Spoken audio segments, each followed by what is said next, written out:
कराची की तंग गलियों और अंधेरी बस्तियों में कभी ऐसा सन्नाटा पसरा रहता था जो किसी भी वक्त गोलियों की तड़तड़ाहट में बदल सकता था।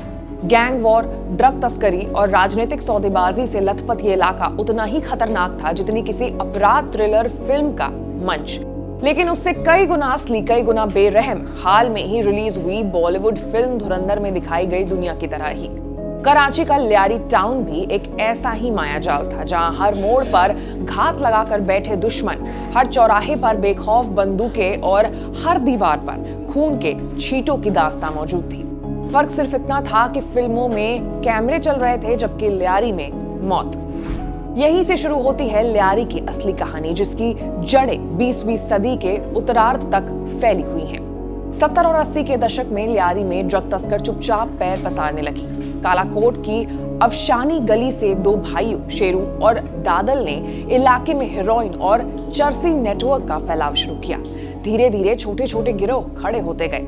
अपराध और सत्ता का ये गठजोड़ इतना मजबूत होता गया कि राजनीतिक दलों ने भी इन गैंगों को वोट बैंक और स्थानीय पकड़ बनाए रखने के साधने के रूप में इस्तेमाल करना शुरू कर दिया।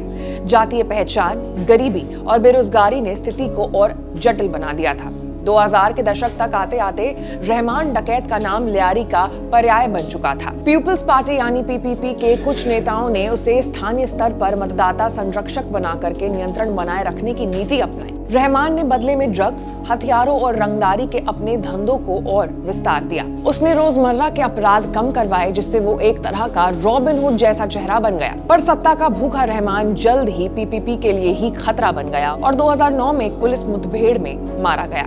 रहमान की मौत के बाद उसका चचेरा भाई उजैर बलूच सामने आया और पीपुल्स अमन कमेटी का सरगना बन गया। इस संगठन की मजबूती ने एमक्यूएम के साथ उसकी दुश्मनी को सीधे संघर्ष में बदल दिया। टारगेट किलिंग, बम धमाके और अपहरण का सिलसिला कराची के बड़े हिस्से में फैलने लगा। 2011 में सरकार ने अमन कमेटी पर प्रतिबंध लगाया, लेकिन असलियत संगठन की पकड़ जस की तस बनी रही। साल 2012 तक उजैर बलूच कराची की राजनीति, अपराध और हथियारों के व्यापार का सबसे ताकतवर चेहरा बनकर के उभरा। उजैर बलूच का सबसे बड़ा प्रतिद्वंदी था आदर्श पप्पू। दोनों गुट एक दूसरे के लोगों की हत्या, जमीन पर कब्जा और हथियारों की तस्करी जैसे अपराधों में लिप्त थे। कई इलाके पूरी तरह नो गो जोन बन गए थे, जहां पुलिस भी जाने से डरती थी। 1 अप्रैल 2012 को साकिब उर्फ साखी की मुठभेड़ में मौत ने हिंसा की आग को और भड़का दी। 26 अप्रैल को उजैर बलूच ने पीपीपी नेता मालिक मोहम्मद खान की हत्या कर दी, जिसके बाद सरकार को मजबूरन बड़े स्तर पर कार्रवाई करनी पड़ी। 27 अप्रैल 2012 को पुलिस ने उजैर बलूच के घर पर छापा मारा, लेकिन वो बच निकला। इसके बाद शुरू हुई कार्रवाई धीरे धीरे युद्ध जैसी होती चली गई। संकरी गलियां और मजबूत ठिकानों के कारण पुलिस कई बार गैंग्स के भारी हथियारों के सामने गिर गई। आरपीजी जैसे हथियारों का इस्तेमाल आम बात हो गया था। हालात इतने बिगड़ गए कि 4 मई को पुलिस को 48 घंटे के लिए ऑपरेशन रोकना पड़ा। उस समय आईजी सिंह ने दावा किया था कि कुछ तालिबान तत्व भी गैंग्स के साथ लड़ रहे थे। हालांकि इस दावे के ठोस प्रमाण नहीं है। राजनीतिक हस्तक्षेप ने 2012 का ऑपरेशन आधा अधूरा छोड़ दिया। कई नेता जनता से सहानुभूति बटोरने के लिए गैंग प्रमुख से मिलते रहे। इस वजह से गैंग्स का जाल कमजोर होने के बजाय और पेचीदा हो गया। साल 2013 में नवाज शरीफ सरकार ने रेंजर्स को कराची में व्यापक ऑपरेशन की अनुमति दी। उजैर बलूच का सबसे बड़ा प्रतिद्वंदी था अरशाद पप्पू। दोनों गुट एक दूसरे के लोगों की हत्या, जमीनों पर कब्जा और हथियारों की तस्करी जैसे अपराधों में लिप्त थे।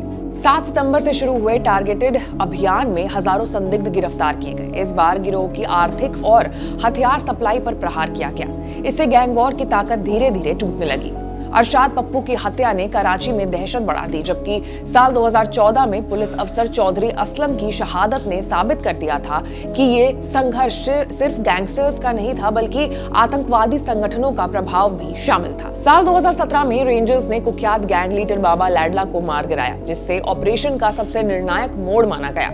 कराची की कुल 2 करोड़ से ज्यादा आबादी के बीच लियारी वो पुराना इलाका है जहां बलूच, सिंधी, मुजाहिर, पश्तून, पंजाबी और कई छोटे समुदाय साथ रहते हैं। 1947 के बाद मुहाजिरों का दबदबा, सिंधी राष्ट्रवाद, पश्तूनों का पलायन और बिहारी समुदाय का आगमन, इन सभी ने कराची की जातीय तस्वीर को बेहद जटिल बना दिया था। इसी विविधता ने राजनीतिक दलों को समुदाय आधारित समर्थन दिया।